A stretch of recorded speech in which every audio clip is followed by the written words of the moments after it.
आज का क्वेश्चन है, गतिमान आवेश पर बल से धारावाही चालक पर बल की व्याख्या कीजिए। आंसर और हेडिंग है धारावाही चालक पर बल की व्याख्या। जब कोई धारावाही चालक चुंबकीय क्षेत्र में रखा जाता है तो उस पर एक बल लगता है। इसके लिए मान लेंगे कि माना कि एक धारावाही चालक की लंबाई कैपिटल एल तथा अनुप्रस्थ क्षेत्रफल कैपिटल ए है। चालक के प्रति एकांक आयतन में मुक्त इलेक्ट्रॉनों की संख्या स्मॉल एन तथा इलेक्ट्रॉनों का अनुगमन वेग Vd है। यदि चालक में 1 सेकेंड में प्रवाहित धारा I है तब I बराबर NeAVd। ध्यान दें, अगर ये मैटर यहाँ से यहाँ तक नहीं भी याद है तो ये सूत्र याद है तो इसके बेस पर हम मान लेंगे। शुरू में धारावाही चालक की लंबाई मान लेंगे, इसके बाद तार का अनुप्रस्थ क्षेत्रफल कैपिटल ए, फिर n के बारे में लिख देंगे कि तार के प्रति एकांक आयतन में मुक्त इलेक्ट्रॉनों की संख्या n है तथा अनुगमन वेग Vd है।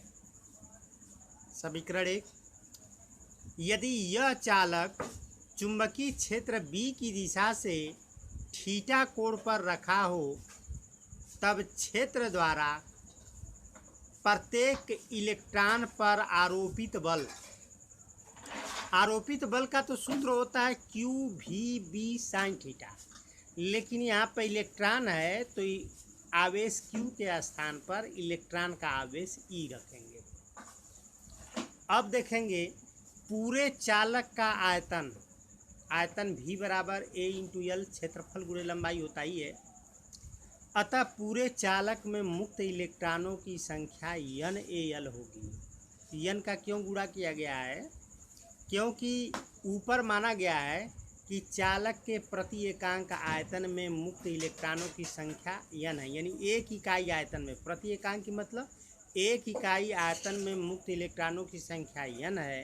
तो आयतन चूँकि Al है तो मुक्त इलेक्ट्रॉनों की संख्या इसमें n का गुणा कर देंगे तो NaL होगी। इसके लिए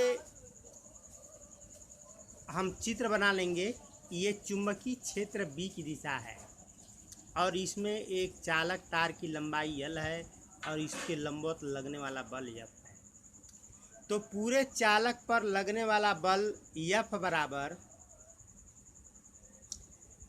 चूँकि एक इलेक्ट्रॉन पर ये बल है ना, तो इतने इलेक्ट्रॉनों की संख्या है तो पूरे चालक पर लगने वाला बल इस NaL का इसमें गुणा कर देंगे। तो यहाँ पर हो जाएगा F बराबर EVdB sin थीटा गुणे NaL, यानी इसी में ये एक इलेक्ट्रॉन पर है। देखेंगे ऊपर लिखा है ना कि प्रत्येक इलेक्ट्रॉन पर आरोपित बल, चूँकि इलेक्ट्रॉनों की संख्या इतने हैं इसलिए पूरे चालक पर लगने वाला बल इसमें हम NaL का गुणा कर देंगे। इसके बाद सेटिंग करेंगे NeAVd,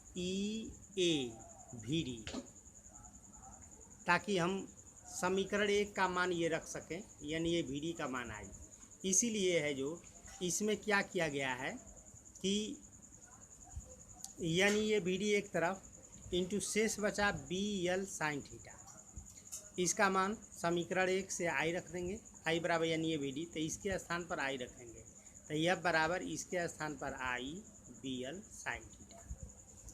अब देखेंगे यदि चालक चुंबकीय क्षेत्र के लंबवत है, जैसे ये जो चालक है चुंबकीय क्षेत्र के यदि लंबवत है, ब्रैकेट में थीटा इक्वल टू 90 डिग्री, तब F बराबर IBL sin 90 डिग्री, sin 90 का मान 1 होगा तो F बराबर IBL।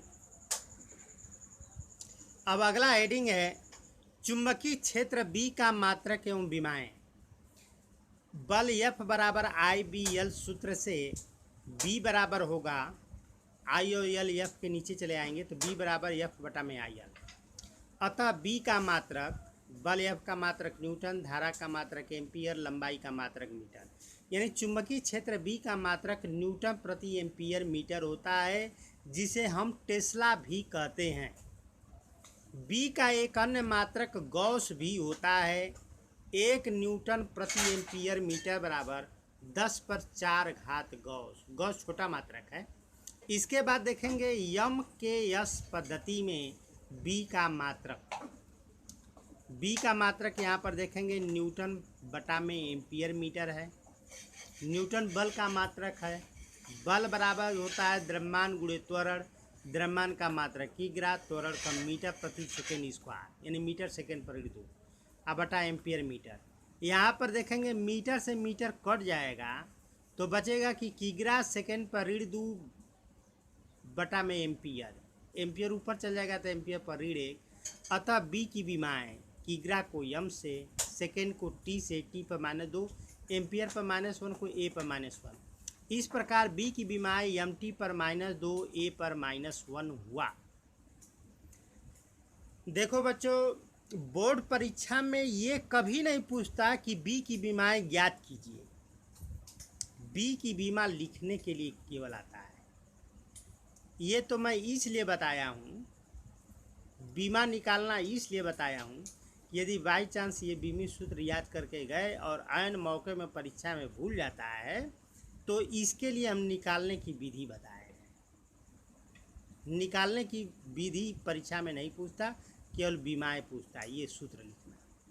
अब अगला प्रश्न है μ0 एप्सिलॉन 0 पर -1/2 का मान कितना होगा। तो इसका मान 3 × 10⁸ मीटर प्रति सेकेंड होगा। पिछले दिन हम c बराबर यानी μ0 एप्सिलॉन 0 और c में संबंध लिखवाए थे। c बराबर 1 में कौड़ी में μ0 होता है और यही ऊपर चल जाएगा। कौड़ी के मतलब 1/2 और ऊपर चल जाएगा तो μ0 एप्सिलॉन 0 पर -1/2। ये c का ही मान है, यानी इसका मान c है। c प्रकाश की चाल है जिसका मान 3 × 10⁸ होता है। हो गया। अब अगला प्रश्न है μ0 एप्सिलॉन 0 का मान कितना है।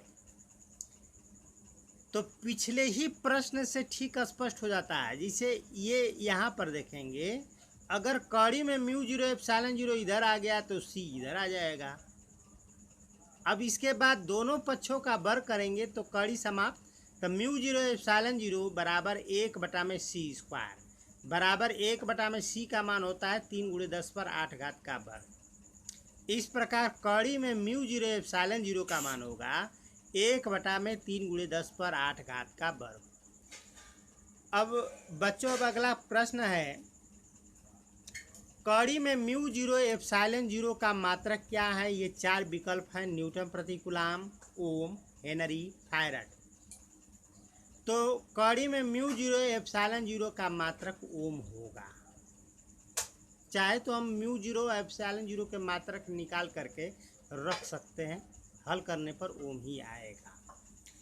अब आज का लास्ट क्वेश्चन है चुंबकीय क्षेत्र बी में भी वेग से गतिमान आवेश q पर लगने वाला बल F है, तब बल F का सूत्र होगा। यानी ये 4 विकल्प दिए गए हैं, तो इन 4 विकल्पों में से ध्यान देंगे बल F बराबर QVB sin थीटा होता है। और कक्षा 11 में पढ़ चुके होंगे कि V × B बराबर VB sin थीटा। जैसे A × B बराबर AB sin थीटा, तो यही VB sin थीटा को यहाँ पर V × B लिख दिया है। तो इस प्रकार F बराबर QV × B, ये विकल्प C तीसरा होगा इसका। अब शेष अगले